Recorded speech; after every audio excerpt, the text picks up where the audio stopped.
Stop for a moment and think about the last time you felt completely overwhelmed by a child's behavior or a student's challenges and wondered if there was a deeper way to understand what was really going on beneath the surface. In my research of Carl Jung's work, I've found profound wisdom that can truly transform how we approach parenting and education by revealing deep layers of the psyche that are often overlooked. Jung was not only a pioneer in understanding the unconscious, but he also laid out insights that help us see children as whole individuals with unique inner worlds. This perspective can change your experience with kids from frustration to meaningful connection. One of the key struggles many parents and educators face today is feeling uncertain about how to support children who seem lost or disconnected from themselves or their environment. Jung recognized this tension through his clinical observations and extensive case studies.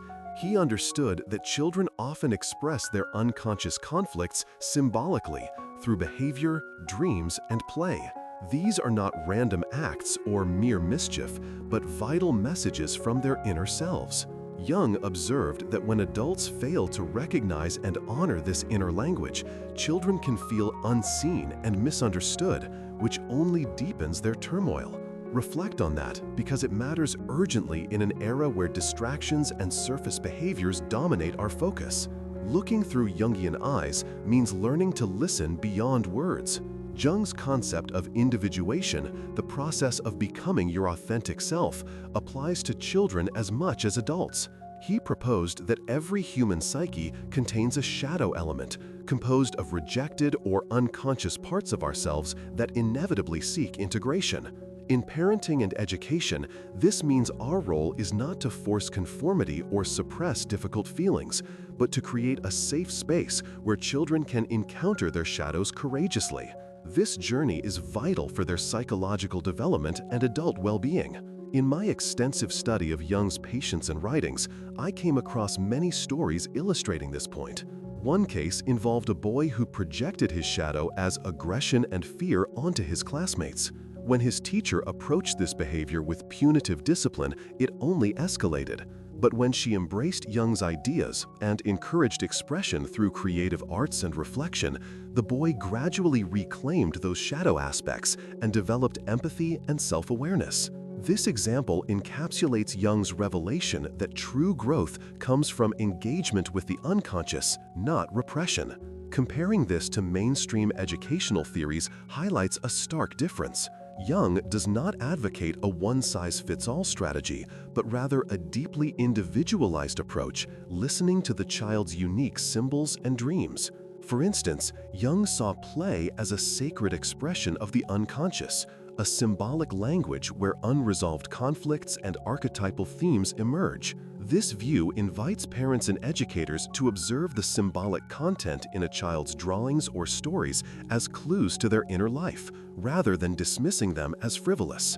Meanwhile, Jung's theory of archetypes, universal symbolic patterns residing in the collective unconscious, offers a valuable framework in education to understand recurring behavioral themes, such as the hero complex or the trickster in children. This understanding can disarm judgment and foster empathy. Even more intriguingly, Jung believed in the transformative power of mythological motifs for personal development. By integrating these themes within education through storytelling or reflective dialogue, children encounter universal truths about themselves and humanity. This promotes not only cognitive growth, but profound emotional and spiritual insight. Now, how do we transform these insights into practical parenting and teaching? Today, you can begin by cultivating awareness of your own unconscious responses to a child, especially moments of frustration or projection. Jung emphasized self-reflection as foundational because we inevitably interact through our own shadows. Engage in dialogues with children that invite their internal experience, using open questions about their dreams, feelings, and imaginative play. Create rituals such as storytelling inspired by archetypes or reflection exercises that honor the symbolic dimension of their inner world. When conflict arises, resist the urge to impose quick judgments. Instead, invite exploration of the underlying emotions or fears.